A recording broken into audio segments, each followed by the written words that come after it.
Hey, everybody. On this week of the podcast, we are going to introduce secret societies at a different level than we did last time. This is part 2, but we're actually going to go all the way back to the origins of secret societies and their surprising roots in connections with Islam. So it's going to be pretty cool. I think you're going to enjoy it.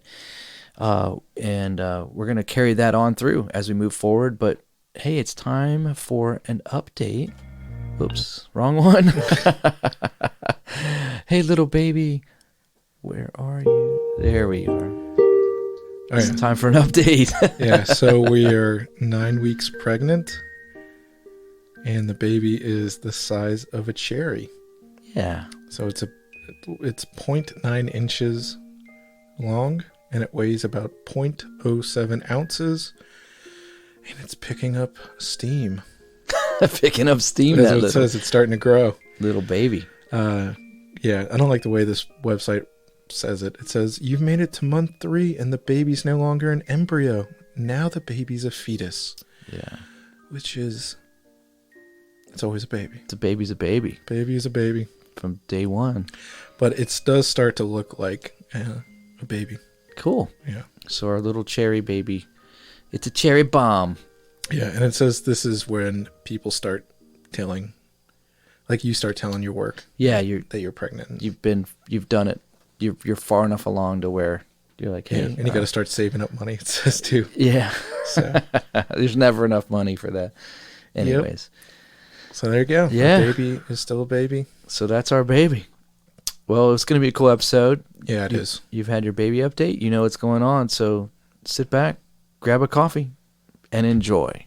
You're listening to the All Out War podcast.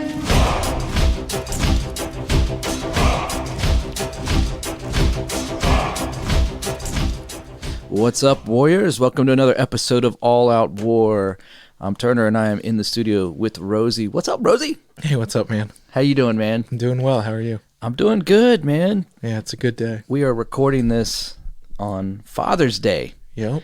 and I got a really unexpected cool gift for Father's Day from my family. Mm-hmm. I got AirPods. Yeah. I know you're not a big Apple guy. I'm not. This has been a crazy Apple weekend for me because my phone that I had, I had an iPhone 6S, and I had it for about 3.5 years or so, and it finally was like it would not hold a charge. You know, the iPhone Achilles heel is their batteries. Yeah. They just can't. They can't build a phone with a battery that lasts or holds a charge long. Yeah. I just think they're power hungry. The device is power hungry. But so the batteries stopped holding a charge real well. I mean, you'd have to basically leave it on the charger all day. And you like take it off, and like if I listen to like one of our podcasts, it would be at like, if it was fully charged when I started, it'd be at like 40%. Oh wow. And like that's bad. Yeah, it's horrible. And my wife we got our phones at the same time. So hers was doing the same thing. And hers just wasn't as effective for her because of where she works. She can't even bring her iPhone into work. Like she can't bring her phone into her Yeah, so it doesn't. So she just leaves it in her car and all day. But I'm on mine all day. So anyways, we got new phones this weekend, and then I didn't know it, but she had purchased AirPods. So I have a brand new phone and AirPods. I mean, I'm like super set up, man. Yeah, yeah. My kids are envious of me. They're like, Dad, you have a new phone and AirPods? Like, what'd you do? I'm like, I had kids. I'm a father. No, I'm just kidding. Anyways. Yeah. So that was my thing. That's awesome. That was a good thing that happened, but we had some crazy stuff happen this past week. Yeah, we did. You and I both on the same day. Yeah, a couple hours apart. Yeah, and I don't know what's up with that. I still haven't figured out if that's actually if that was like a, I don't know. Well, we'll tell the story and we'll let the listener decide. Well, yeah. You want to tell the story? You want to start? No, maybe we'll just not tell the story. Well, we can just say, at least for me. So I had a weird experience on Monday, which is when you had the stuff happen.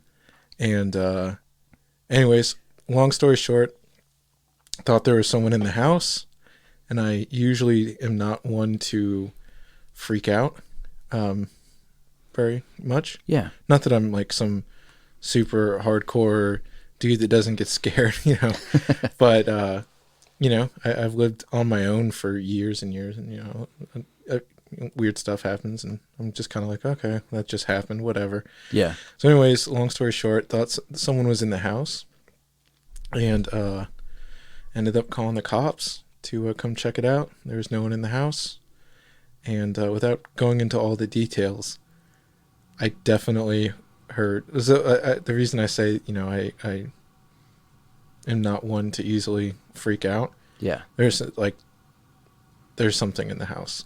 Something was in the house. There was something. For sure. Yeah. For sure. And the cops came, they cleared the whole house, spent like 10 minutes. My dog was acting weird. There's stuff going on there.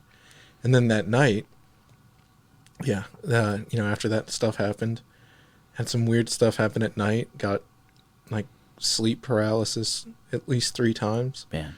Like I just kept waking up and was, in sleep paralysis. And and there's it happens to me fairly often, but not like the sleep paralysis does. Yeah. Yeah.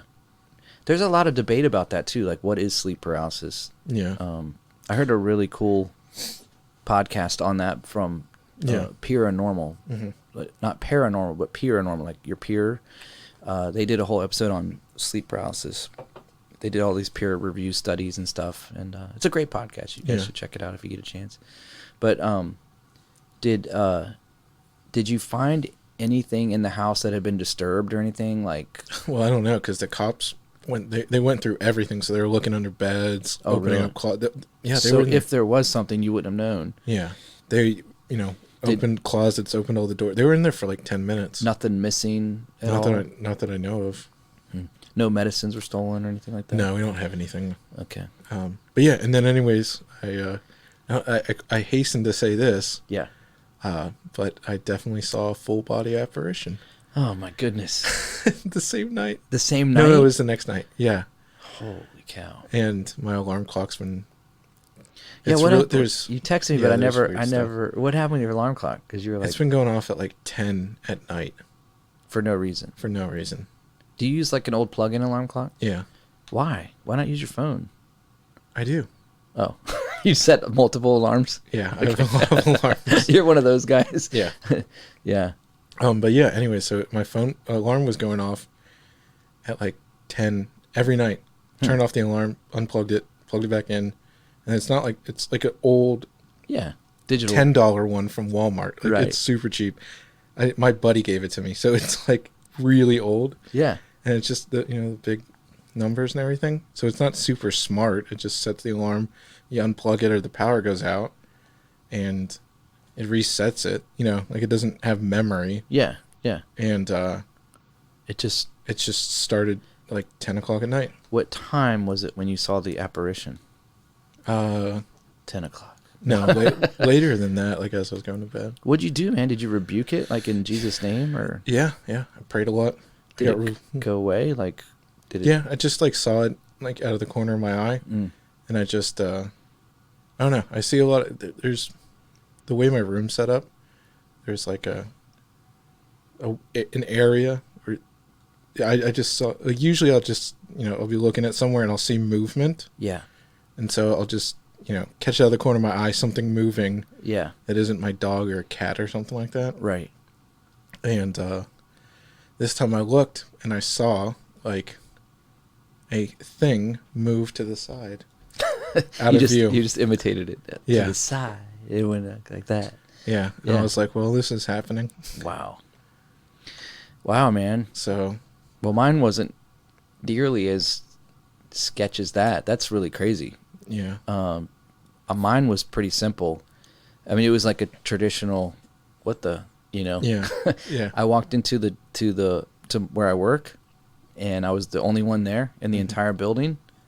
Nobody was there. And we share a building with there's a church that shares part of our building, and they rent out part of it, and it's like sectioned off. Yeah. Like we can't get into their section, they can't get into ours. But I walked in first thing Monday morning, first one in the building, and I'm turning on some lights, and I hear a door slam. So I decide, well, what was that? So I go out and I look out in the parking lot. My car is the only car there. Mm-hmm. So I go back and I grab my backpack and I got my protection out of my backpack, and I decided to just sweep the building. So I walked through the entire building, didn't find anything, didn't find anyone. Later on that morning, when other people started to arrive, during one of our meetings, I just like in a break between the meetings, I was like, hey, do you guys ever like notice weird noises and stuff when you're here, like by yourself? Because this is like the second or third time this has happened to me. And one of my coworkers, she's like, oh yeah, she used to clean the building with her husband. Mm-hmm. And she goes, it got so bad occasionally that I just had to put earbuds in just to ignore it. Jeez. And I'm like, what? So we might have to take some anointing oil and just like use a mop and just go through the entire building, mopping the floors and washing down. But we'll only be there for another couple months, so we're leaving that building soon. So but I was gonna say, it was interesting. I talked to my sister, and she's had weird stuff happen like as long as she can remember. So I don't know. At your house. Yeah. Locations have something to do with this. Yeah. That's pretty key. I wonder, I'm sure, I haven't done any in-depth studying, but I'm pretty certain that there's certain locations that have more activity of this kind of bizarre stuff. Yeah. This paranormal. Yeah. But anyway, we chalked it up to, I guess we're getting some, we're targets. Getting some stuff back. We're on the highway to the danger zone. You're Goose. Or I'm Goose. You're Maverick. Yeah. I haven't seen that movie in a long time. It's a great movie. Yeah. I don't know why I made that correlation. It's okay. I just did. Well, I'm old. Yeah. Shut up. You are. Shut it. Yeah. Hey, man, what do you know? Hey, so did you know that there is a law? It's called the Guano Islands Act. All right. Okay. So it was the Guano Act. The Guano Islands Act was enacted on August 18, 1856, as a United States federal law passed by Congress, so it's legit law, that enables citizens of the United States to take possession of unclaimed islands containing guano deposits. What is guano? Bird and bat poop. Wait a second. An unclaimed island that has bird poop on it, you can claim it? That's all you need. Is it still an active law? Yes. Dude. Yeah. I want my own island. The islands can be located anywhere, so long as they are not occupied and not within the jurisdiction of another government. It also empowers the President of the United States to use the military to protect such interests and establishes the criminal jurisdiction of the United States in these territories. So basically, dude, if you stumble onto an island, right, and there has to be poop on it, there has to be poop on that. That's now we know why those pirates always had a parrot on their shoulder. So they could poop on it and claim it in America. go to the bathroom, Polly. Yeah. So the cussing parrot that pooped. Thomas Jefferson. Yeah. Remember you were talking about Oh, yeah. So if you are out there and you want to find an island and claim it in the mayor. No, that's our secret. Why didn't you just tell me that? We would have gone on a road trip down to like North Carolina and down the coast. I bet you every island in the Keys has been claimed. Oh, yeah, for sure. Man. Yeah. There's got to be one somewhere not found. And it within the jurisdiction of the United States. No, it doesn't have to be in the jurisdiction. It just doesn't have to be it has to not be, no other country can claim it already. Yeah. So if you find an undiscovered island, and it can be of any size. Oh my God. As long as there's bird poop on it, there's guano on it. It has to have bird poop. The poop on it. Bat or bird poop, which means it has to be within a certain space of land, like distance. Yeah, but I mean, it could be off 50 miles offshore. No, it could be like off the coast of Brazil. But if they don't know about it, and you can just say there's bird poop, or no one's just claimed it, they just drive by it all the time on their ships and stuff, and they just never. Dude. So there you go. So go. We need an all-out war island. Yeah. Where we can set up shop and do our recordings and set up our studio there and just get suntan, fish. Well, I think any island worth its salt by now has been claimed. So it's going to be like. Quit killing my dream. All right. Okay. I'm a dreamer. Yeah. All right.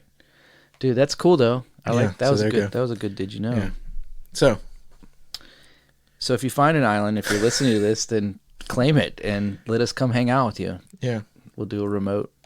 Or don't tell us about it.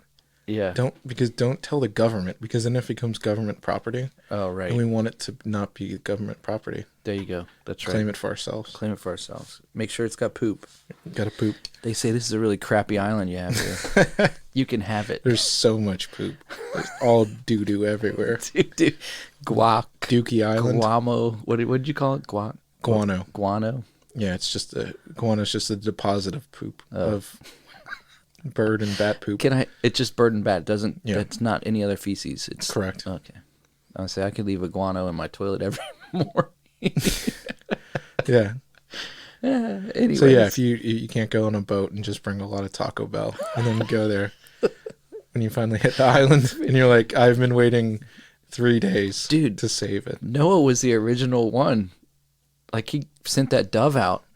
And went poop? He said, it's all mine, wherever you find.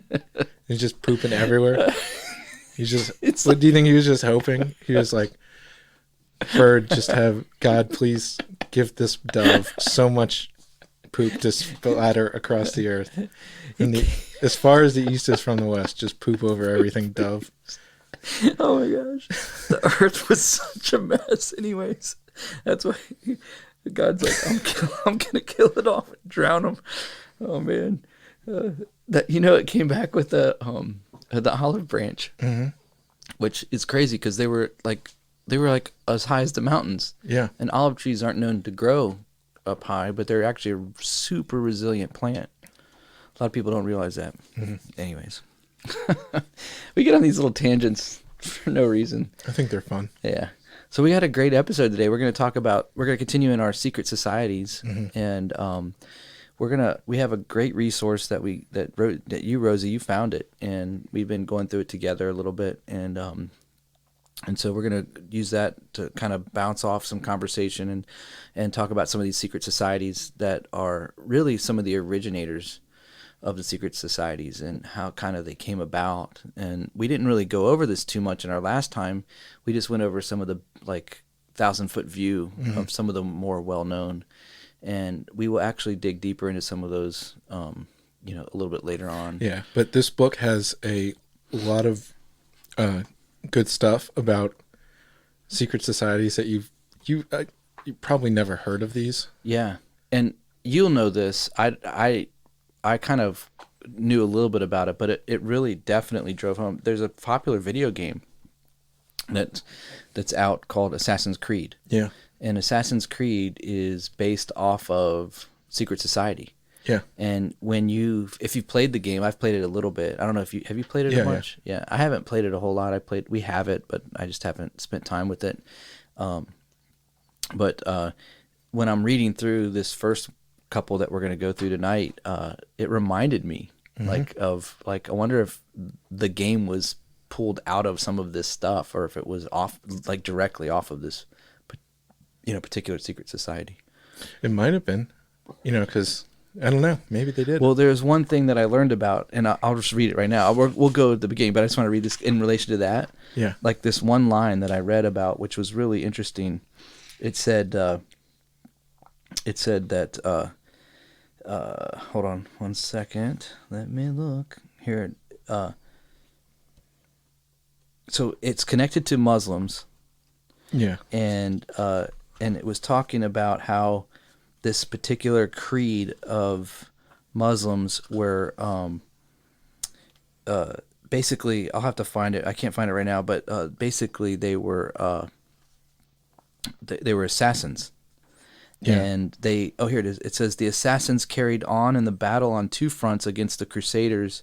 They fought whichever side in the Crusades served their purposes. So they were either fighting with the Muslims or against the Muslims. Mm-hmm. And it says they fought for whoever served their purposes, and at the same time they continued the struggle against the Persians. So we're talking about the assassins, which is what we're gonna start off with, which is the beginning of the origins of a group called the Assassins. But they have a different name as well. But they are assassins. Yeah. So do you want to start? Or do you want me to start? Yeah, I'll start. Okay, cool. Yeah. So. And so we're reading this. So it has it's an old book from the 60s that, like I said, I found just really randomly. And never heard it used before. And I've never, what's amazing about this resource is that you don't hear it quoted often. Never. So it's either completely wrong all the way, but it has all these awards. Yeah. It's won all these different awards, the UNESCO World Book Award, and different things like that. So yeah, the author is not but I was going to say, we could say, and I was going to say this, we don't want to say the name of the book because we don't want to give anything away. Right. We want you to listen to it. So at the end of it, we'll show you where you can buy the book. Yeah. We'll put a link in it at some point. Not at the end of this one. You got to listen to like all the series. Yeah. So, but there's some, this is really interesting. And, but I just preface this by saying it's a book and it's written as with some narrative. Yeah. And so you'll have to go with us as well. There's a lot of, Arab names. So, we'll kill them. We'll butcher them. Yeah. We're not going Chapter 1. I'll do those. I'll do that part. Well, no. So anyway, these are they're called the Assassins, or like the Assassin Organization, and they're also called the Ishmaelites. Yeah. Ishmaelites. So those are the important things. So sit back and enjoy. Yeah. All right. So 2 men in the year 1092 stood on the ramparts of a medieval castle called the Eagle's Nest, which is really interesting. I just thought of this quote. Hitler, he had up in the Edelweiss mountains, they had the Eagle's Nest. I've been there. It's really cool. Oh, you've been there? Yeah. And that was like his retreat home, wasn't it? It was. And it's on the top of this mountain where he stored, I'm pretty sure that's where he stored all the really valuable stuff. Mm-hmm. And when you go in the elevator, they still have the same elevator. It's all mirrored. Really? The entire thing, because he had a fear of, I think Hitler was claustrophobic. Oh. So it's like this gold brass, but you can see yourself in it. Yeah. And it's all the way around, like all the walls are. So you can, it's not like, our metal ones where it's just, you're box. Stuck in there. Yeah. Yeah. And, that's interesting to know. Yeah. It's really pretty. I think it's Edelweiss. I think it's in Switzerland. Yeah. It's somewhere. It's in the Alps. So anyways, that's just interesting that he also called it the Eagle's Nest. Yeah. All right, so, so 2 men in the year 1092 stood on the ramparts of a medieval castle, perched high upon the crags of the Persian mountains. The personal representative of the emperor, and the veiled figure who claimed to be the incarnation of God on earth. His name was Hassan, son of Saba. He was the sheik of the mountains and the leader of the assassins. He spoke, "Do you see that devotee that's standing guard on yonder turret top? Watch." He made a signal. Instantly, the white-robed figure threw up his hands in salutation and cast himself 2,000 feet into the foaming torrent which surrounded the fortress. "I have 70,000 men and women throughout Asia.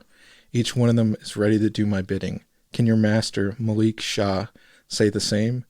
And he asked me to surrender to his sovereignty? This is your answer. Go." Such a scene may be worthy of the most exaggerated of horror films, and yet it took place in historical fact.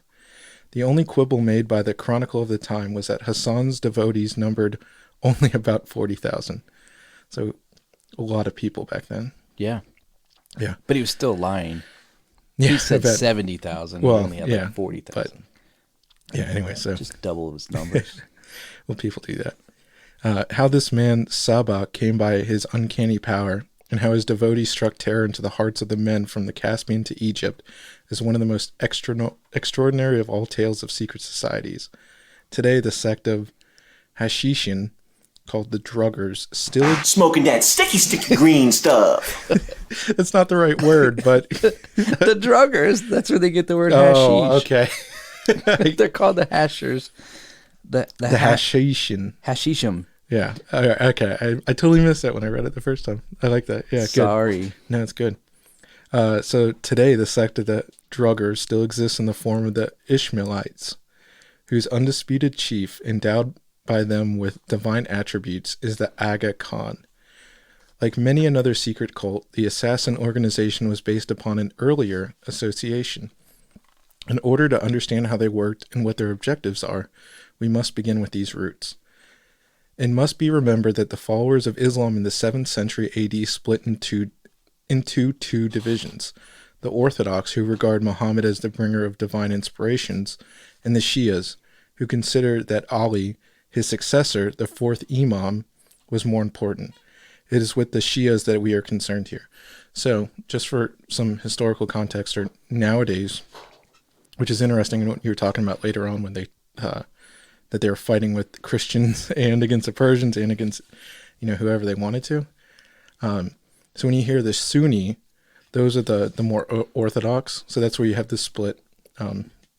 Just so people know. The Shiite and the Sunni Muslims. Yeah, the Shiite or the Shia and then the Sunni. So and they've been always fighting over each other. And this is the reason why. So it came through from this. And well, not through this, but that division that I just read about. Yeah. Who is more important, basically? Who is the... So the Orthodox would believe that Muhammad was the successor of, or brought forth the divine inspiration. Well, I think they both... But the Shiites believed that Ali, who was like the fourth descendant from Muhammad, was more important than Muhammad. Yeah. So it was really a divide on who you were following. Who do we still follow? Yeah, it's like some follow Paul, some follow Apollos. Yeah. But I follow Jesus. But this would be like if the Abraham and Moses, who's more important? Well, yeah, right. No, it would almost be like, all right, Jesus is the most important. We all believe in Jesus. Yeah. One believes in Paul, one believes in Jesus, and then someone believes in like Augustine, and they put Augustine on par with Jesus. On par, yeah. So that's kind of like this. So they were definitely a cult in that sense. A cult within a death cult? Within a cult. How do you have a cult within a cult? I guess it is. Yeah.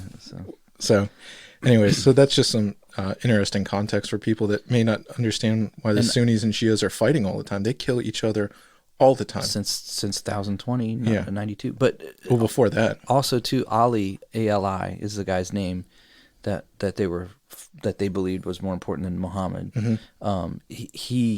There were like several secret sects that were devoted to him. Yeah. So. Yeah. So they're all under the auspices, under the umbrella of the Shia. Yeah. Okay. So, from the beginning of the split in the early days of Islam, the Shias relied for survival upon secrecy, organization, and initiation.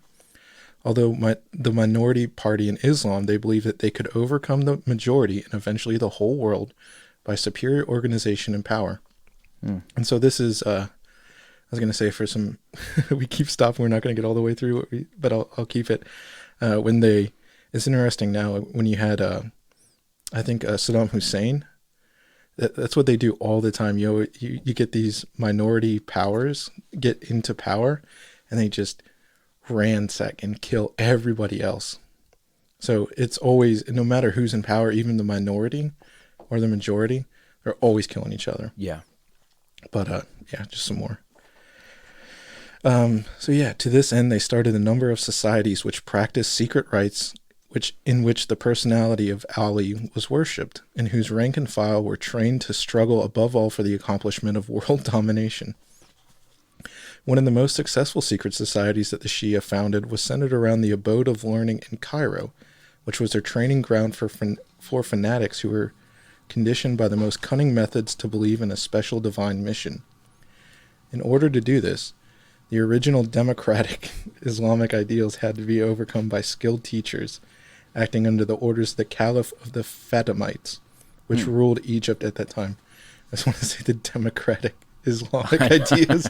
Well, what's funny is like their initial way to get in is through teachers. Yeah.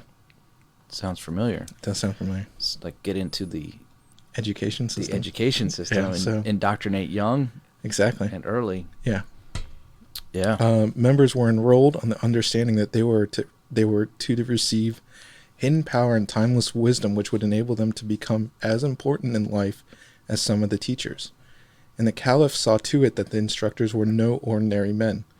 The supreme judge was one of them, another was the commander-in-chief of the army, a third the minister of the court. There was no lack of applicants. In any country where the highest officials of the realm formed a body of teachers, one would find the same thing. Classes were divided into study groups, some composed of men, others of women, collectively termed assemblies of wisdom. All lessons were carefully prepared, written down, and submitted to the Caliph for his seal. At the end of the lecture, all present kissed the seal, for did the Caliph not claim direct descent from Muhammad through his son Ali, and thence from Ishmael, the seventh Imam? That's a question, so they kiss him because they believe, he is a descendant. He was the embodiment of divinity, far more than any Tibetan Lama ever was. You want to read some? Yeah, so basically they're setting up an education system of indoctrination to the secret society. Yeah. And so what they're going to do is they're going to set up this education system, and they're going to devise 9 degrees of initiation. So that's where we get, when we talked last week, we talked about there's 30-something degrees. 33 degrees. 30 degrees of Masonic, levels of Masonic. Freemasonry. And so on this particular, it's actually called the Old Men of the Mountain Society, I guess is what it's called, or at least that's what. Well, they called the Sheikh Hassan was the old man in the mountain. Hassan, yeah. So he was the old man. So let's go over some of these. It says here, the real purpose was the complete transformation of the mind of the student. So that's the purpose behind these degrees. And it says students had to pass through 9 degrees of initiation. In the first, the teachers threw their pupils into a state of doubt about all conventional ideas, religious and political. They used false analogy and every other device of argument to make the aspiration aspirant. Sorry, I've never even seen that word. Aspirant believe that he had been taught by his previous mentors was prejudiced and capable of being challenged. The effect of this, according to the Arab historian Makarizi, was to cause him to lean upon the personality of the teacher as the only possible source of proper interpretation of facts. At the same time, the teachers hinted continually that formal knowledge was merely a cloak for hidden inner and powerful truth, whose secrets would be imparted when the youth was ready to receive it. This confusion technique was carried out until the student reached the stage where he was prepared to swear a vow of blind allegiance to one or other of his teachers. This oath, together with certain secret signs, was administered in due course, and the candidate was awarded the first degree of initiation. So, first, create doubt on everything that they've learned before, trust in the guru, the teacher in front of you, and then we're going to have rites of passage as you move through. Mm-hmm. So it's it's almost like leveling up, Yeah. But I mean, that's a classic brainwashing technique that cults today still uses. 100%. First, they got to break you down mentally. Yeah. Make you doubt everything. Deprogram and then reprogram. Yeah, exactly. So that was degree 1. Second degree, they took the form of initiation into the fact that the imams, successors of Muhammad, parentheses there, were the true only source of secret knowledge and power. So that they were like, you gotta believe this, that the imams have all the secret power. So you got to put all your trust in them. Basically, imams inspired the teachers. Therefore, the student was to acknowledge every saying and act of his appointed guides as blessed and divinely inspired. Wow. So they're speaking for God, I suppose. Mm-hmm. In the third degree, so we're at the level 3 now, the esoteric names of the 7 imams were revealed, and the secret words by which they could be conjured and by which the powers inherent in the very repetition of their names could be liberated and used for the individual, especially in the service of the sect.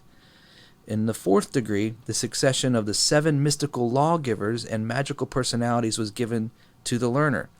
These were characterized by Adam, Noah, Abraham, Moses, Jesus, Muhammad, and Ismail. There are 7 mystical helpers: Seth, Shem, Ishmael, Aaron, Simon, I'm assuming Simon is Peter, Ali, and Muhammad, the son of Ishmael. This last was dead, but Ismail was dead, but had a mysterious deputy who was the Lord of the Time. So they have another guy named the Lord of the Time, authorized to give his instructions to the people of the truth, as the Ismailis called themselves. This hidden figure gave the Caliph the power to pretend that he was acting under even higher instructions. So they would have these degrees of learning through different people. Then you get to the 5th degree. It named the 12 apostles under the 7 prophets, whose names and functions and magical powers were described. In this degree, the power to influence others by means of personal concentration was supposed to be taught.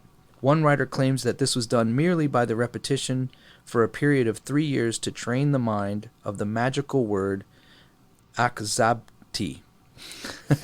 Akzabti.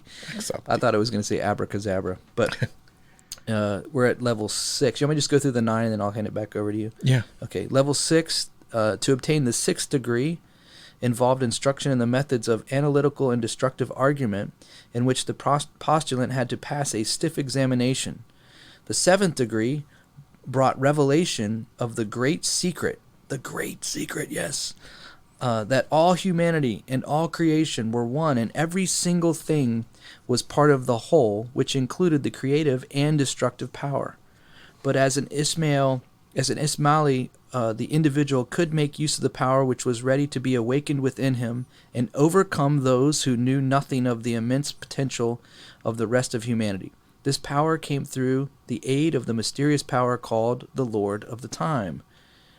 To qualify for the 8th degree, the aspirant had to believe that all religion, philosophy, and the like were fraudulent. All that mattered was the individual, who could attain fulfillment only through servitude to the greatest developed power, the Imam. The 9th and the last degree brought the revelation of the sect that there was no such thing as belief. All that mattered was action, and the only processor of the reasons for carrying out any action was the chief of the sect. So that would be your 9 degrees of initiation of brainwashing. Yeah, essentially. And what's really interesting is, as you see, it starts off with, you're going to learn who these teachers are. You're going to get a little taste of this. Then you're going to. It's very odd that it's almost very Buddhist in the way of the transcendence and the secrets itself. Yeah. Like 3 years training the mind on the repetition of a single word. That's they use it now if you go to like yoga or something like that. The the oming. Oh yeah. It's to clear the mind, and you're focusing on this nonsensical word, which is demonic. That the act of clearing the mind and trying to reach a higher consciousness by only focusing on this word, and I don't know this word, what it means, but it looks like just the way that it's brought up. Yeah. It's probably some nonsense thing that they're just focusing on, basically this sound. So yeah, it's very difficult, and it's dangerous for people to do that. We're told to use all of our faculties. Yeah, totally. To think rationally and critically. And so it's interesting. They have these like Buddhist things, and then going to the 7th degree, that everything is part of the whole. It's a very Buddhist thing, that everything is Brahman. Everyone is one, everything is one. And then it's interesting, as you get higher up, it starts telling you that all this stuff, even that you already believed, that you were taught, isn't actually true. So once you get to a high, so there's someone at the 7th level and someone at the 8th level. The 8th level would say, this dude doesn't even wait till he gets a load of this next stuff, because it's going to blow his mind even more. Yeah. So it's kind of contradictory. That word that they were called to repeat, that Akzabati or whatever it is, who wishes to use our shade, is the question mark. Then the Balakava asked, I have been instructed by the Overlord to ask a favor of the Kahanakaya. So I don't even know what any of that means. It's just, it's some. So that's what the definition of it said? It just, yeah, when you Google it, it comes up it comes up with all this Chinese things, and then it had one legit thing there. So I don't know what's going on with that. Yeah. So anyways, it's probably a nonsense word, like I was saying. Yeah. Anyways, so there you go. As you keep going up, it's interesting that, there's only the Imam. Religion is all silly. Everything's silly. Only this one person. So anyways, as a secret society, I'll continue on. The organization of the Ismailis as outlined above, was undoubtedly powerful and seemed likely to produce a large number of devotees who would blindly obey the orders of whomever was in control of the edifice. But, as with other bodies of this kind, there were severe limitations from the point of view of effectiveness, which makes sense. Perhaps the phase of revolt or subversion planned by the society did not in the end get underway. Perhaps it was not intended to work by any other means than training the individual. Be that as it may, its real success extended abroad only in 1058 to Baghdad, where a member gained temporary control of Baghdad and coined money in the Egyptian caliph's name. So here they start to get power. The Sultan was slain by the Turks, who now entered the picture, and the Cairo headquarters was also threatened. By 1123, the society was closed down by Vizier Afdal. The rise of Turkish power seemed to have discouraged the expansionist Cairo sect so strongly that they almost faded out, and little is heard of them after that date. It was left to Hassan, son of Saba, the old man of the mountains, to perfect the system of this ailing secret society, and found an organization which has endured for nearly another 2,000 years. So what he's hinting out there is it's still happening now in one form or another. So here we go. Who was Hassan? He was the son of a Shia in Khorasan, a most bigoted man who claimed that his ancestors were Arabs from Kaffa.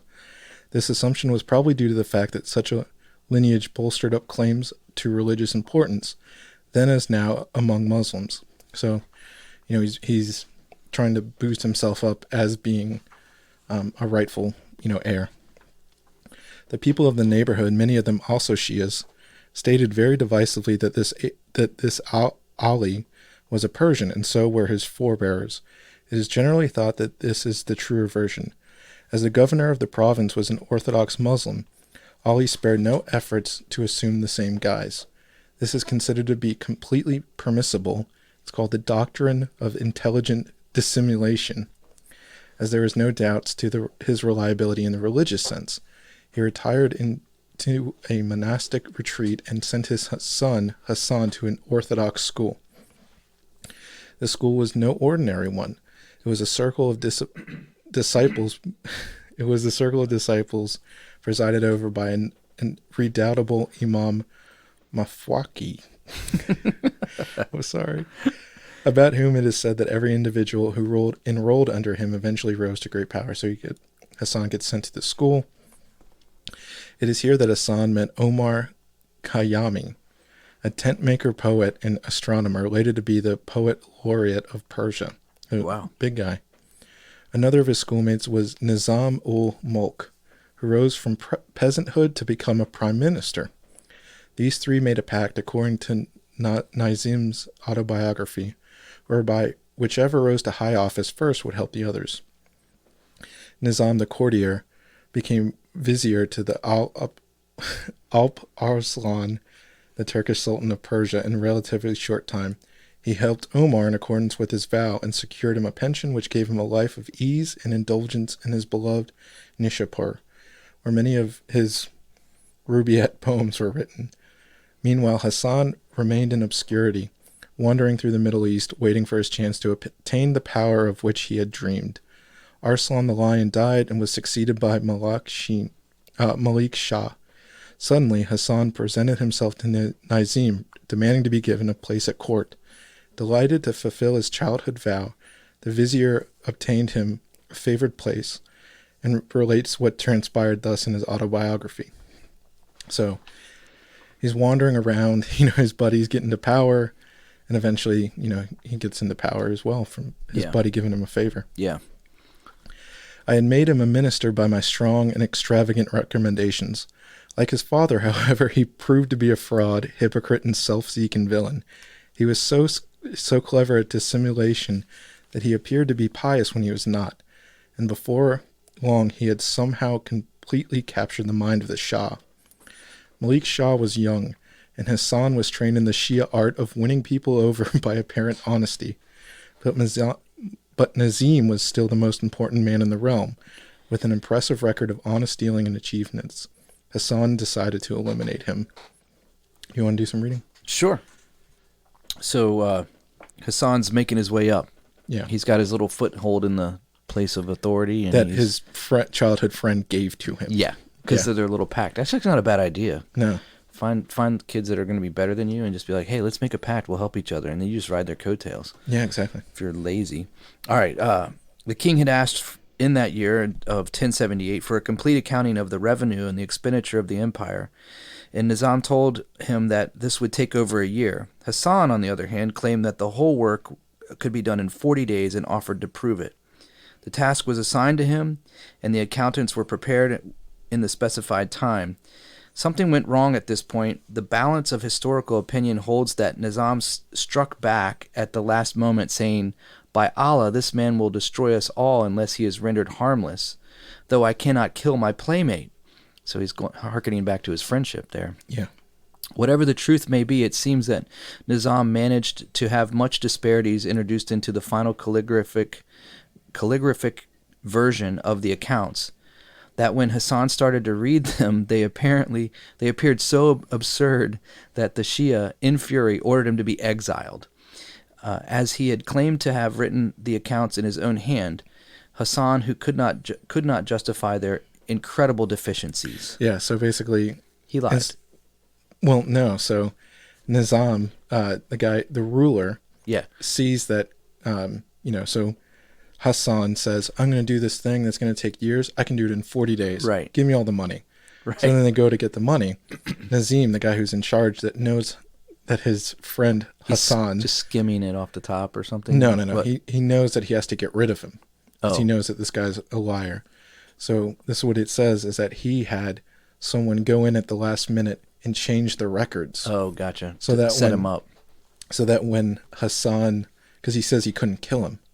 So Hassan goes to read it, and he's basically claiming, you turn in a paper. Yeah. And someone behind your back went in and actually, plagiarized within that or messed something up. And you say, oh, no, this is my own work. Yeah. And so he goes before the Shah, and he says all this thing. And because it's in his own handwriting that he appeared, he thinks that he did it himself. The Shah is so mad at all the discrepancies and all these errors. Yeah. That he's like, you're out of here. So that's what that happened. Yeah. So Hassan gets kicked out. And it says Hassan had friends in Isfahan, where he immediately fled. There survives a record of what he said there, which sheds interesting light upon what was in his mind. One of these friends, Abu al-Fazal, wow, that came off really good. Yeah. Notes that Hassan, after reciting the bitter tale of his downfall, shouted these words in a state of uncontrollable rage. If I had just two devotees who would stand by me, then I would cause the downfall of that Turk and that peasant. Fazal concluded that Hassan had taken leave of his senses and tried to get him out of his ugly mood. Hassan took umbrage and insisted that he was working out on a plan that would have his revenge. He set off for Egypt there to mature his plans. So he's really upset. Yeah. And his buddy thinks he's insane, and he's actually hatching a plan to go and take down the dudes that made him look stupid. Yeah. Took away his glory. Yeah. He took away my glory. Basically took his chance. He sees it as, I was going to use my friends to get into power. Yeah. And he has no problem killing his friends, but his friends are good people. And they're like, no, this guy's crazy, but we don't want to kill him. Right. So then he said, so then he goes back and he's like, I'm going to build an army. I will be powerful. I'm going to destroy this guy. I'm going to take them out. Yeah, so he goes to Egypt. Do you want me to keep reading? Yeah. Okay. Fazal was himself later to become a devotee of the assassin chief, and Hassan, 2 decades later, reminded him of that day in Isfahan. Here I am, at Almut, master of all I survey, and more. The sultan and the peasant vizier are dead. Have I not kept my vow? Was I the madman you thought me to be? I found my 2 devotees who were necessary to my plans. Hassan himself takes up the story of how his fortunes fared after the flight from Persia. He had been brought up in the secret doctrines of Ismailism.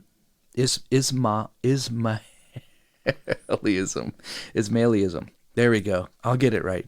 And recognized the possibilities of the power inherent in such a system. He knew that he knew that in Cairo there were powerful nucleus of society, and if we are to believe the words of Fazl, he already had a plan whereby he could turn his followers into disciplined devoted fanatics, willing to die for a leader. What was this plan? He had decided that it was not enough to promise paradise fulfillment, eternal joy to people. He would actually show it to them. Show it in the form of an artificial paradise where Horus played and fountains gushed in scented waters, where every sensual wish was granted amid beautiful flowers, gilded pavilions, and this was what he eventually did. So he's got this plan to build a paradise to recruit people into his new army and cult and secret society. Yeah. And it's kind of crazy. It says that Hassan chose a hidden valley in the site of his paradise, described by Marco Polo, who passed that way in 1271. So, 100 years later or whatever. Yeah, it's still there. Marco Polo is going to go by and remark on it. So I'll just read a little bit more, and then I'll let you take over here. It just says, in this beautiful valley enclosed between two lofty mountains, he had formed a luxurious garden, stored every delicious fruit and every fragrant shrub that could be procured. Palaces of various sizes and forms were erected in the different parts of the grounds, ornamented with works of gold, with paintings, and with furniture of rich silks. By means of small conduits contained in these buildings, streams of wine, milk, honey, and some pure water were seen to flow in every direction. So he's literally got running water and wine and milk and honey. Milk and honey is an interesting thing. I learned this when I was in Israel years ago. When the Bible talks about milk and honey, this is kind of cool. It's goat's milk, and it's date honey. So it wasn't talking about like bee honey and cow's milk. It was goat's milk, which was much more common. Goats are indigenous to that area, and date honey, which is really good, by the way, and it's actually probably just as good for you as regular honey. Unless you're doing keto, then it's probably not good for you. But it's natural. Date honey is amazing. They use it to cook in, and dates are really cool. They're awesome to sweeten stuff. And anyways, that's what they were talking about. So milk and honey, baby. That's when Israel would be flowing with milk and honey when they went in many years before this.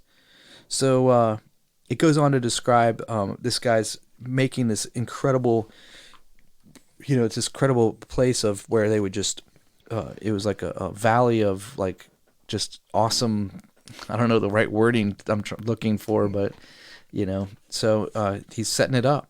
And it says, let me see where we are. The inhabitants of these places were elegant, beautiful damsels accomplished in the arts of singing, playing upon all sorts of musical instruments, dancing, and especially those of dalliance and amorous allurement. In other words, they're prostitutes. Yeah.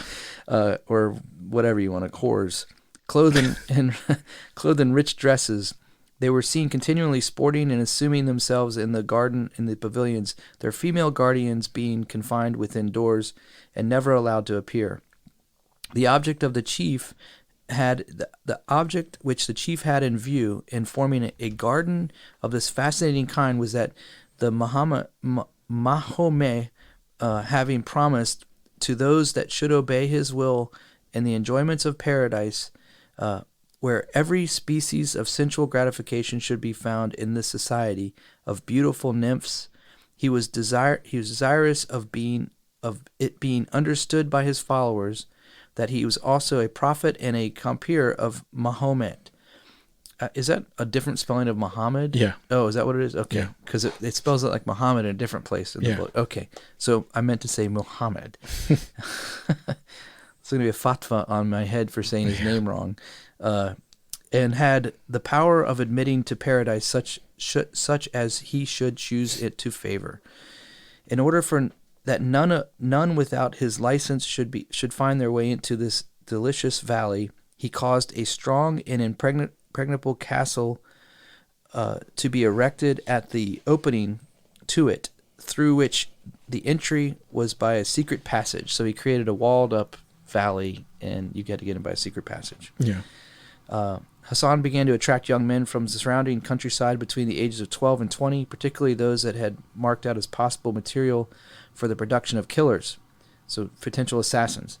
Every day he held court, a reception at which he spoke of the delights of paradise. And at certain times he caused droughts of sporific nature to be administered to tens or dozens of youths, and when half dead with sleep, he had them conveyed on to the several palaces and apartments of the gardens. Upon awakening from this state of lethargy, their senses were struck by all the delightful objects, each perceiving himself surrounded by lovely damsels, singing, playing, and attracting his regards by the most fascinating caresses, serving him also with delicious viands and exquisite wines, until intoxicated with excess and enjoyment amidst actual rivers of milk and wine, he believed himself assuredly in paradise and felt an unwillingness to relinquish its delights. I guess so. Yeah. When 4 or 5 days of this had passed, they were thrown once more into a state of solemnity when carried out of the garden. Upon being carried into his presence and questioned by him, this is Hassan, as to where they had been, their answer was, in paradise, through the favor of your highness. And then, before the whole court, who listened to them with eager astonishment and curiosity, they gave circumstantial account of the scenes at which they had been witnesses. The chief thereupon, addressing them, said, "We have the assurance of our prophet that he who defends his Lord shall inherit paradise, and if you show yourself to be devoted to the obedience of any order, that happy lot awaits you." So he basically got him high with hash. We'll find out that a little bit later. Yeah.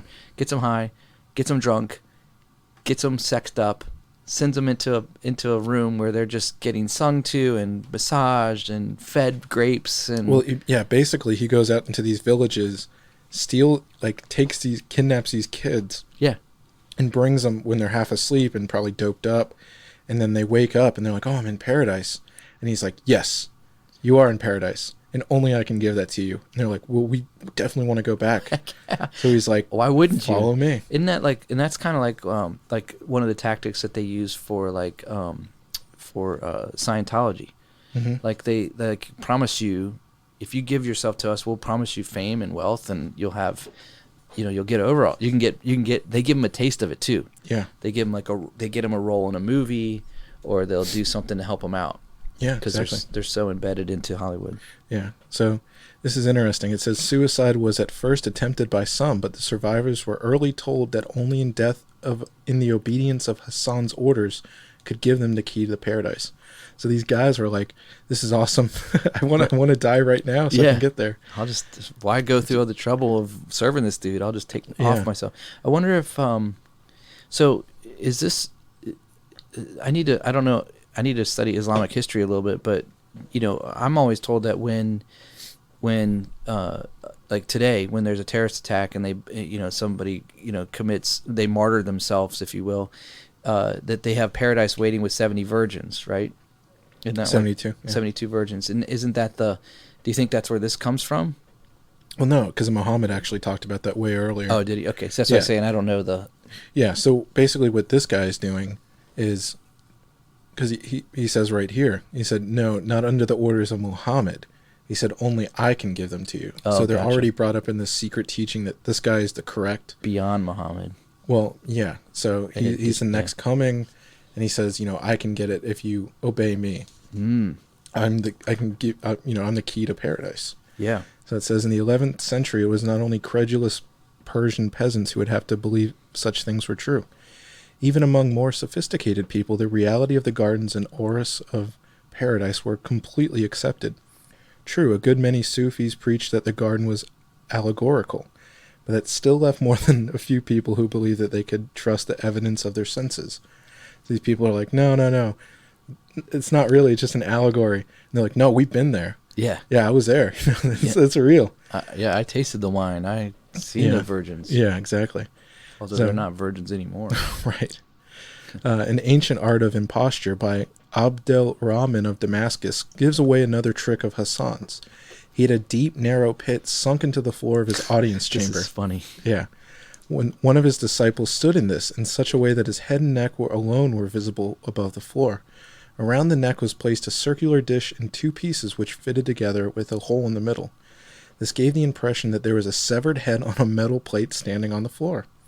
In order to make the scene more plausible, Hassan had some fresh blood poured around the head on a plate. Ew. Now certain recruits were brought in. "Tell them," commanded the chief, "what thou hast seen." The disciple then described the delights of paradise. "You have seen the head of a man who died, whom you all knew. I have reanimated with him to speak with his own tongue."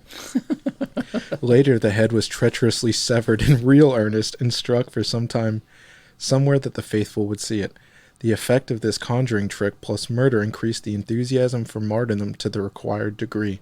So basically, yeah. Can you imagine being that guy? They're like, okay, we have a job for you. You're going to have to stand in this hole. We're going to put a carpet over your head. And then we're going to have your head and neck sticking out around this plate with some blood. Just talk. When I ask you questions, just answer the questions. Don't say anything else. This is an easy job. It's an easy job, you know? Yeah, do this and we'll send you one night in the paradise room or whatever, you know? And then next thing you know, his head's getting lopped off. Yeah, because they had to do it for real. They had to right, actually prove and leave it somewhere everyone would find it. Like, no, yeah, it actually happened. His head was, I saw his head talking. It talked. Yeah, exactly. So, again, you start to see who this guy is. He just is, I mean, very much after Muhammad himself, is just wants warriors. Yeah. And, you know, at the very beginning of when we started reading, it came off that literally this guy, and there's another incident when he does it, but he just pointed at some guy. Yeah. On the castle, and the guy just waved to him and jumped. Yeah. Just killed himself. Threw himself off the top of it. Yeah. So later, I read that. There are many documented instances of the recklessness of the Fidayeen, who are the devotees of the Ismailis. One witness being a Westerner who was treated a century later to a similar spectacle to which that had appalled the envoy of Malik Shah. Henry, Count of Champagne, reports that he was traveling in 1194 through Ismaili territory. The chief sent some persons to salute him and beg that on his return he would stop and partake of the hospitality of the castle. The count accepted the invitation. As he returned, the great missionary advanced to meet him, showed him every mark of honor, and let him view his castles and fortresses. Having passed through several, they came at length to one of the 2 towers which rose to an exceeding height. I gave it away. I didn't notice the next paragraph. Yeah. On each tower stood 2 sentinels clad in white. "There," said the chief, pointing to them, "they obey me far better than the subjects of your Christians obey their Lord." Wow. "These guys obey me far better than the subjects of your Christians obey their lords." And at a given signal, 2 of them flung themselves down and were dashed to pieces. "If you wish," said he to the astonished count, "all my white ones shall do the same." The benevolent count shrank from the proposal and candidly avowed that no Christian prince could ever presume to look for such obedience from his subjects. When he was departing, with many valuable presents, the chief said to him meaningly, "If by means of these trusty servants I get rid of the enemies of our society."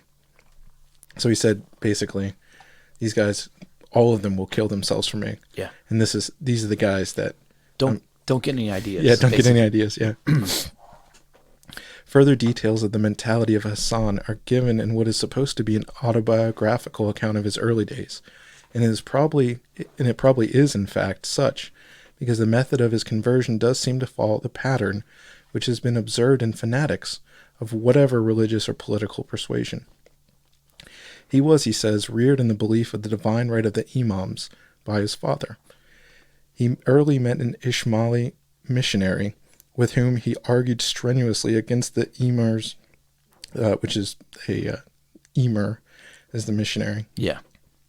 His particular form of the creed. Then sometime later he went through a bout of severe illness in which he feared to die and began to think that the Ismaili doctrine might really be the road to paradise and redemption. If he died unconverted, he might be damned. Thus it was seen that as soon as he recovered, he sought out another Ismaili propagandist, Abu Najam, and then others. Eventually, he went to Egypt to study the creed at the headquarters. So that gives some more context into where he was. So he almost dies, and on his, what he thinks is going to be his deathbed, he goes, basically, those guys might be right, and I want to make sure that I do get to paradise. So that's why he actually converted in the first place, which is interesting. Yeah. So he's like, I'd rather be safe and sorry, Yeah. Well, I love it. It's kind of funny to me because like I think it shows. I mean, if we can break from this, but I think it shows in every human heart there's a longing for a belonging, a place. And I think it's that whole verse in Ecclesiastes where God has placed eternity within the hearts of men. And I think that when I think about that, this just kind of proves that at some level that everyone's looking for that place. Mm-hmm. It's like that beacon that God's placed in every person that's like calling out. And so the right person comes around, or the wrong person comes around in this situation, points them to the wrong direction. But because of that longing for eternal connection, like I just want to make it to paradise. That's what I know. That's what I'm made for. Even though their idea of paradise and also too, like when I think about this, one of the reasons that these secret societies or these cult, it's really a cult of Islam, could take off is because there was a cultural, like, there's cultural Christianity today. Yeah. One of the reasons that cults in the 60s, 40s, 50s, 60s, and 70s really emerged and got traction is because our culture was very rooted in cultural Christianity. Yeah. So they had a base to work with where people had a knowledge already, but they just were not discerning. Yeah. And I think that's the same situation here. Yeah. Where they are, what part of the world, how Islam was already, it had been about 300 years in, like, because it came around like 700 AD. Yeah, 600s, yeah. Yeah, I thought it was like the late 600s. So here we are in the, 1000s? Yeah. So yeah, it'd been around a couple hundred years. Yeah. All right. Sorry, I didn't mean to depart there. That's cool. Just my little narrative. He was received with honor, so he goes to look for the headquarters in Egypt. So he was received with honor by the Caliph due to his former position at the court of Malik Shah. In order to increase his own importance, the high officials of the court made a good deal of public play of the significance of the new convert, but this fact seemed in the end to help Hassan more than it did them. So they're basically building this guy up. Oh yeah, this, like Scientology. Oh, we got Tom Cruise. Like, oh, we got the new guy. Yeah, we got Hassan. Yeah. But again, he only did this for his own ends. He entered into political intrigue and was arrested, then confined in a fortress. No sooner had he entered the prison than a minaret collapsed. Oh, I had a brain fart there. And in some unexplained way, this was interpreted as an omen that Hassan was in reality a divinely protected person. I love how it just says, and for some reason they just thought, because this thing collapsed, it's his fault because he's in prison at the same time. So right. It's because we imprisoned him. Yeah. So the Caliph, hurriedly making Hassan a number of valuable gifts, had him put aboard a ship sailing for northwest Africa. This gave him the funds which he was to use for setting up his paradise, and also, through some quirk of fate, the disciples whom he sought. So basically, this is the backstory of how he made that paradise. Right, exactly. Yeah. So he gets pissed off at his friends. He's like, I'm going to Egypt. He gets sick, and this is filling in that story. And eventually, he gets this money. He gets this, he gets these followers. So it's kind of funny that... And I guess all along he's crafting the trade of the secret society, and he's working out all of the 9 degrees of... Yeah, in the back of his mind. Yeah. A tremendous storm blew up, terrifying the captain, crew, and passengers alike. Prayers were held, and Hassan was asked to join. He refused. The storm is my doing. How can I pray that it abate? He asked. I have indicated the displeasure of the Almighty. If we sink, I shall not die, for I am immortal. If you want to be saved, believe in me, and I shall subdue the winds. At first the offer was not accepted. Presently, however, when the ship seemed to be on the point of capsizing, the desperate passengers came to him and swore eternal allegiance. Hassan was still calm and continued so until the storm abated. The ship was then driven onto the seacoast of Syria, where Hassan disembarked, together with two of the of the merchant passengers who became his first real disciples. It's just funny how he is so bought into it. Yeah. That he's just like, yeah, I'm eternal. Well, yeah, he totally doesn't even, I am the storm. Yeah. Yeah, exactly. Pulling some Jesus analogies at the time. Yeah, it reminded me too of in Acts when the Apostle Paul was on a boat and the storms were so bad they're throwing stuff overboard. And he's like, an angel came to me last night and told me that no one's going to die. Yeah. So even if it breaks up, you're going to live, but you have to listen to me. Yeah. But I was also thinking of that one where, is it all the disciples are on the ship and Jesus, there's like that, the storm and Jesus is just asleep. Yeah. And they're like, Jesus, wake up. And he's like, don't worry about it. And he's finally like, you guys have no faith. And he like rebukes the wind and waves and it stops. Yeah. Yeah. So it's funny. So they capsized. These people believe in him. He's got his first devotees. Yeah. Hassan was not ready for the fulfillment of his destiny as he saw it. For the time being, he was traveling under the guise of a missionary of the Caliph in Cairo. From Aleppo, he went to Baghdad, seeking a headquarters where he would be safe from interference and where he yet could become powerful enough to go into Persia if the road led him, traveling through the country, making converts to his ideas, which were still apparently strongly based on the secret doctrines of the Egyptian Ismailis. Everywhere he created a really devoted disciple, he bade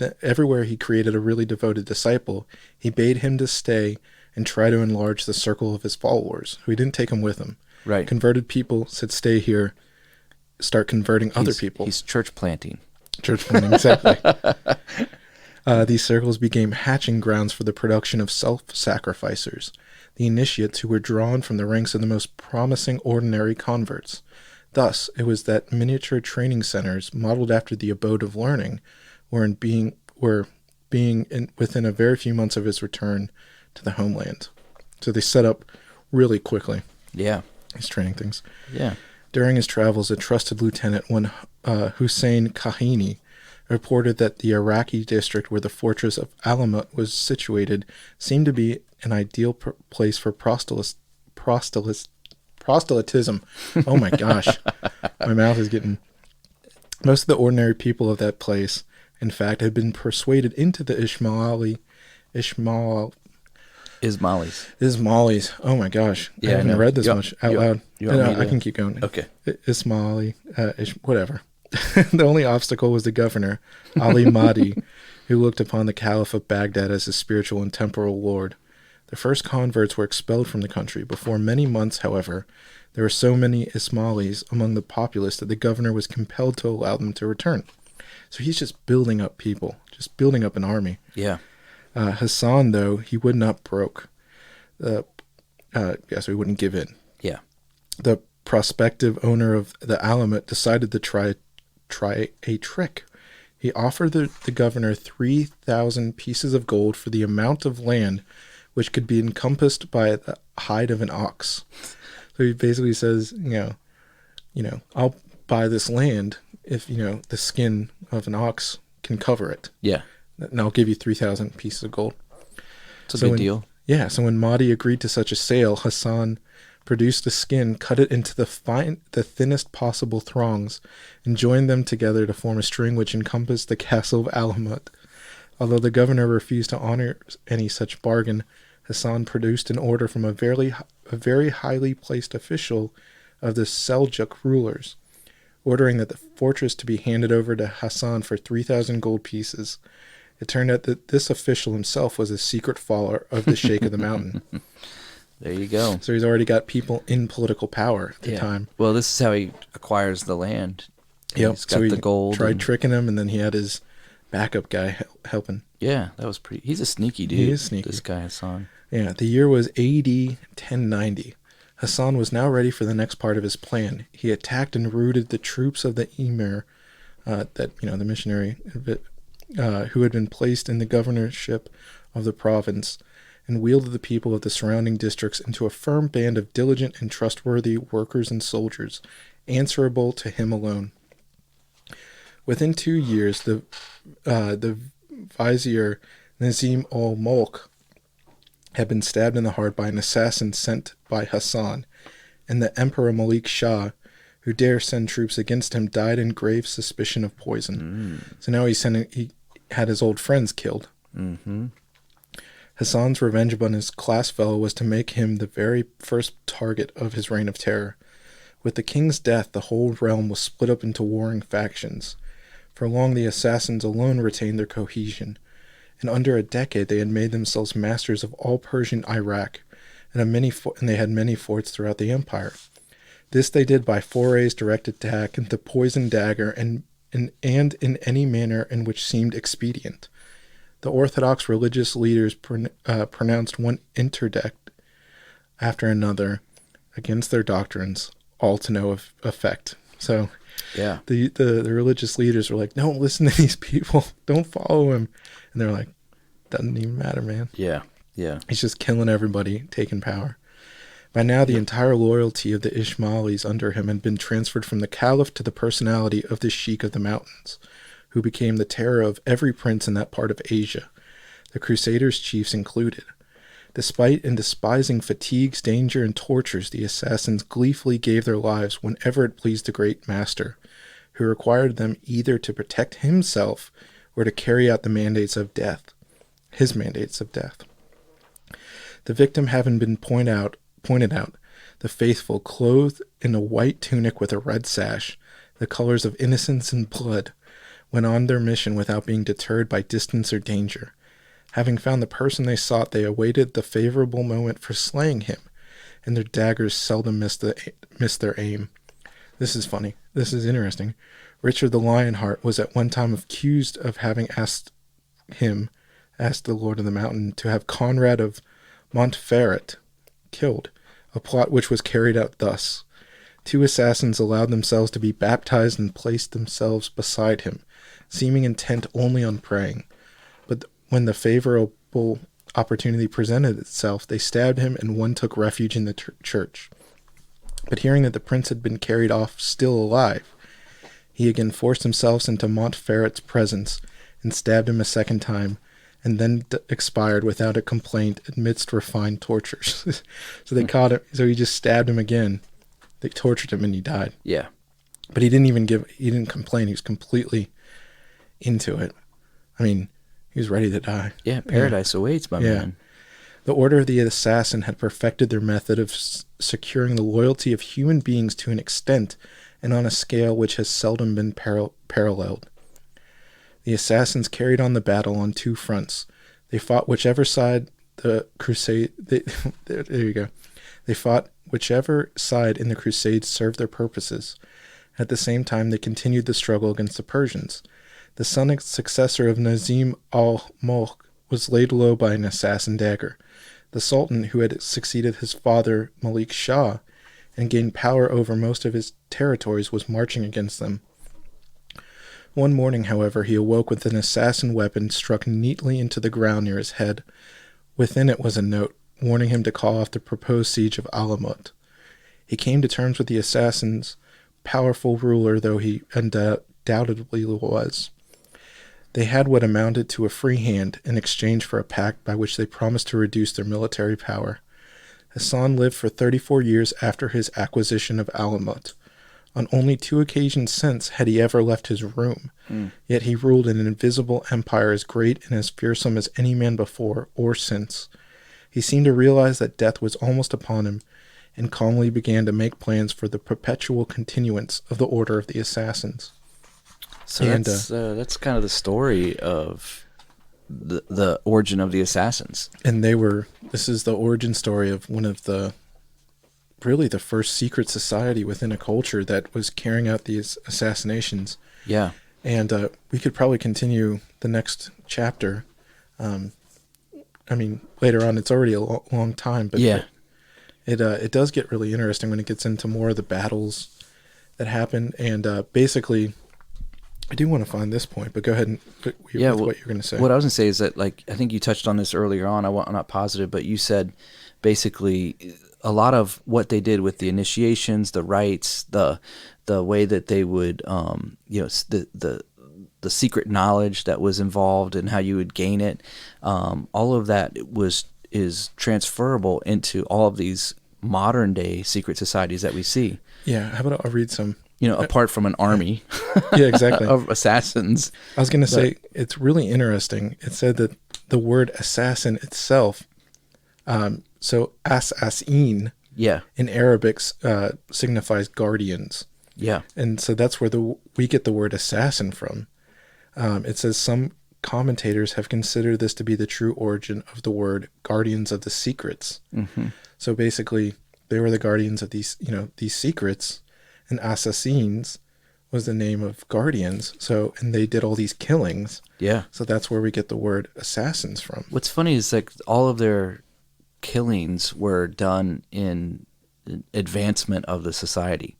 Exactly. Yeah. I mean, that was the only thing that they worried themselves about or concerned themselves with was the advancement of the society, or whatever was best for the society, for the cult, Exactly. So, yeah, man. I mean, I think that's pretty cool to have an origin story, and then it's going to grow from this. So, as we go through, and we're probably not going to be reading, 8-10 pages of pages every time we do a Secret Society podcast on here, but I think it was important for us to do this on the first one because it's going to give us a good groundwork of why things develop and how things develop. The key people are hard to really, I mean, they're all these Arabic, Persian people that we don't even know how to pronounce their name, much more anything about them or why they're significant, historically. I did want to read, I'll finish this up with what the author asserts at the beginning, that they think they've died out and everything. So I'll read a little bit about the end and basically some proof that this secret society of assassins basically didn't die out right away. So it says, copying each other, historians have asserted that assassinism died 600 years ago. Now and again, however, fresh facts of their continued existence still come to light. In the 18th century, an Englishman, the British Council at Aleppo in Syria, was at pains to make this better known. Some authors assert, he writes, that these people were entirely extirpated in the 13th century by the Tartan, but I, who have lived so long in this infernal place, will venture to affirm that some of their spawn still exists in the mountains that surround us. For nothing is so cruel, barbarous, and execrable that is not acted and even gloried in by these cursed Gordons. The assassins were widely dispersed throughout Asia, and the rise of the thugs, which is another interesting one, the secret society of assassination of India, followed the Mongol invasion of Persia.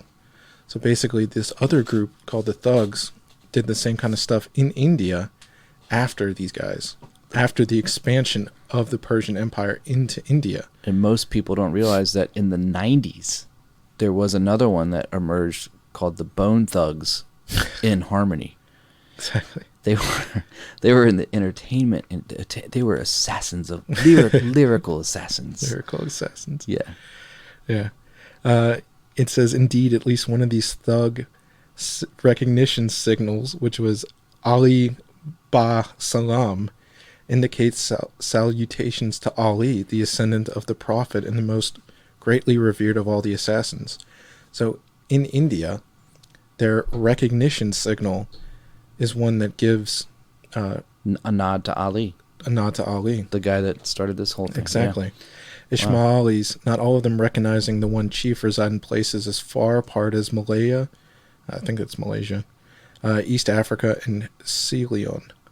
They would not necessarily feel that they are assassins in the same sense as the extremists who followed the old sheiks of the mountains, but at least some of them revere the descendants of the lords of Alamut to the extent of deification. The modern phase of Ismailism, dates from 1810 when the French council at Aleppo found that the assassins in Persia recognized as their divinely inspired chief a reputed descendant of the fourth Grand Master of Alamut, who then lived at Kek, a small village between Isfahan and Tehran. This Shah Khalawulu, is what it said, was revered almost as a god and credited with the powers of working miracles. The followers of Khalawulu would, when he pared his nails, fight for the clippings in the water Ew. in which he washed because it became holy water. The sect next to appear to the public gaze through an odd happening. In 1866, a law case was decided in Bombay, which is in India. There is in that city a large community of commercial men known as the Khojas. A Persian, the record tells us, Aja Khan Melhati, had sent an agent to Bombay to claim for the Khojas the annual tribute due from them to him, and amounting to about 10,000 pounds. The claim was resisted, and the British court was appealed by the Aja Khan. Sir Joseph Arnold investigated his claim.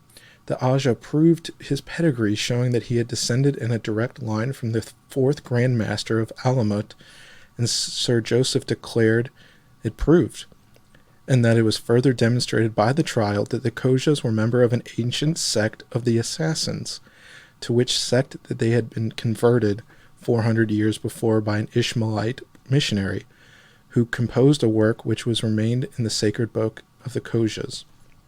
This is interesting too. In the first Afghan war, the then Aja Khan contributed a force of light cavalry to the British forces. For this he was awarded a pension. It says Hidi in his book, History of the Arabs, notes that the assassin sect known as the Khojas and the Malwas gave over 1/10 of their revenue to the Aja Khan, who spends most of his time as a sportsman between Paris and London. And I really like this last paragraph as to why we're even talking about these guys, because it's not really, upon hearing, you're like, that's kind of whatever. The influence of this new form of organization and training, as well as initiatory techniques of the assassins, upon later societies has been remarked by a number of students. So they're talking about the organization and the training and the ways of initiation from these first guys. It says that the Crusaders knew a good deal about the Ismailis, is shown from the detailed descriptions of them which survive. S. Amir Ali, an Asian of considerable repute, goes further in his assessment. From the Ismailis, the Crusaders borrowed their conception, which led to the formation of all of the secret societies, religious and secular, of Europe. The institutions of the Templars and the Hospitallers, the Society of Jesus, which is the Jesuits, founded by Ignatius Loyola, composed of a body of men whose devotion to their cause can hardly be surpassed in our time. The ferocious Dominicans and the milder Franciscans may all be traced either to Cairo or to Alamut. The Knights Templar, especially with their system of Grand Masters, Grand Priors, and religious devotees, and their degrees of initiation, bear the strongest analogy to the Eastern Ishmaelis, whatever it is. Ismailis. So that's kind of really interesting that these guys that started out in in the desert in Syria and Egypt, taking this this sect of Islam, making it into a cult, eventually spread. They helped the Crusaders, and the Crusaders, when they go back to France or England or all those places, they worked with these assassins. And so basically these guys are super important, to kind of sum it up, because they set the structure and they set the bar for what a secret society should look like. They give the template for all other secret societies. Yeah. And they spread so far back in that time period. Well, and what's amazing is, so it comes from the Middle East into Europe, because the Europeans take it back after the Crusades, and then Europe sends it, exports it to America. So like every couple hundred years, it makes a leap across a new culture, a new continent. Yeah. And now you have the version of it is today is very different than what it was back then. But it was related to money and power.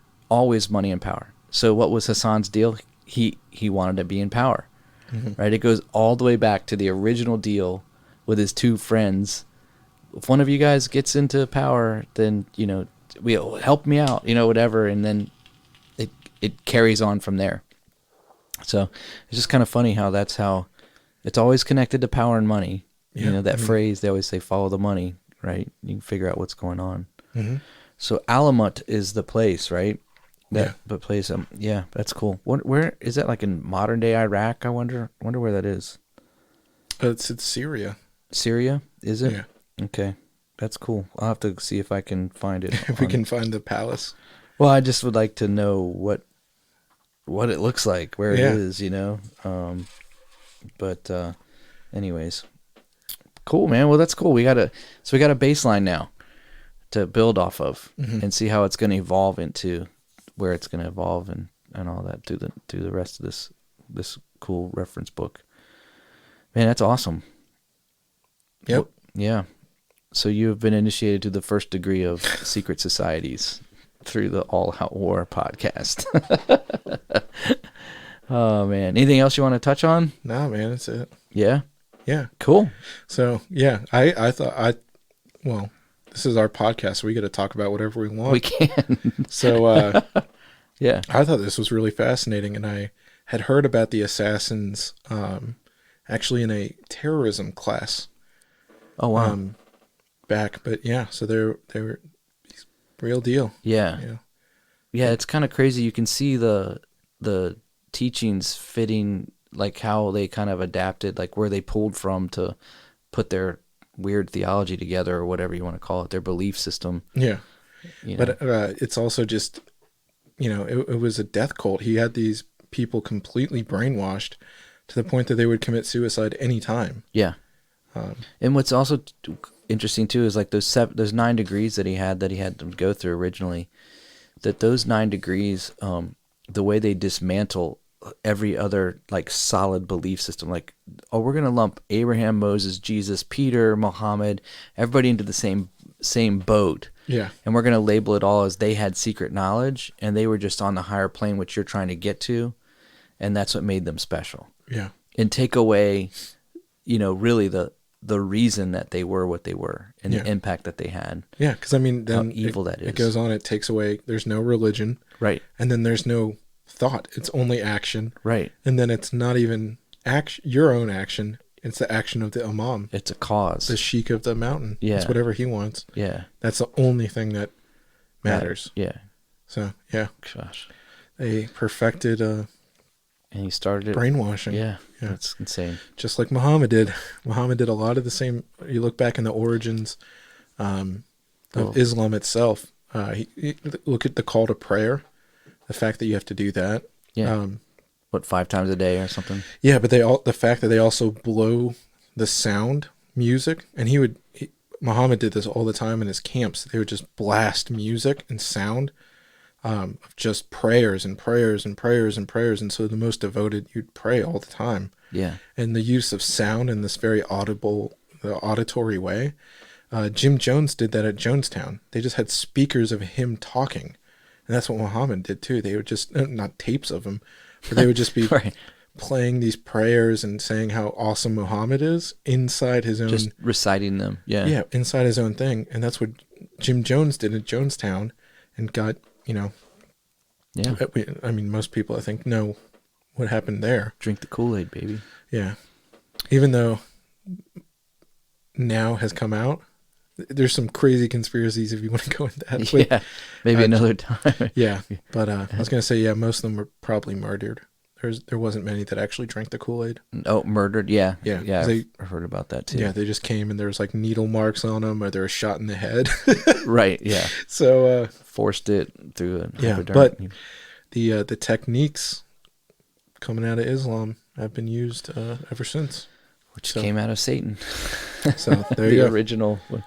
All right. Well, this has been another episode of All Out War. We are so thankful you stuck it out. Hope you learned something. And watch out for those secret societies. They're coming after you. We'll catch you next time on All Out War. See ya.